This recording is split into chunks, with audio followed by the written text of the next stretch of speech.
جنگ بندی کے بعد غزہ کا انتظام کون سنبھالے گا؟ امریکہ سابق برطانوی وزیر اعظم ٹونی بلیئر کی سربراہی میں عبوری انتظامیہ کے قیام کے لیے سرگرم ہو گیا۔ غیر ملکی میڈیا رپورٹ کے مطابق وائٹ ہاؤس کی جانب سے سابق برطانوی وزیر اعظم ٹونی بلیئر سے بات چیت کی جا رہی ہے۔ عبوری اتھارٹی اقوام متحدہ اور خلیجی ملکوں کی حمایت سے 5 سال کے لیے قائم کی جائے گی۔ بی بی سی نے دعویٰ کیا ہے کہ غزہ سے کسی کو بے دخل نہیں کیا جائے گا۔ ٹونی بلیئر عراق پر حملے کے مرکزی کرداروں میں شامل تھے۔ تحقیقات میں ثابت ہوا کہ عراق پر حملے کے لیے وسیع پیمانے پر تباہی پھیلانے والے ہتھیار بنانے کے الزام کی کوئی حقیقت نہ تھی۔ جنگ بندی کے بعد غزہ کا انتظام کون سنبھالے گا؟ امریکہ سابق برطانوی وزیر اعظم ٹونی بلیئر کی سربراہی میں عبوری انتظامیہ کے قیام کے لیے سرگرم ہو گیا۔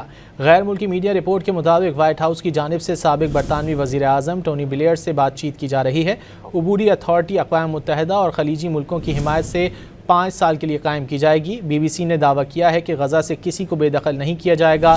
ٹونی بلیئر عراق پر حملے کے مرکزی کرداروں میں شامل تھے۔ تحقیقات میں ثابت ہوا کہ عراق پر حملے کے لیے وسیع پیمانے پر تباہی پھیلانے والے ہتھیار بنانے کے الزام کی کوئی حقیقت نہ تھی۔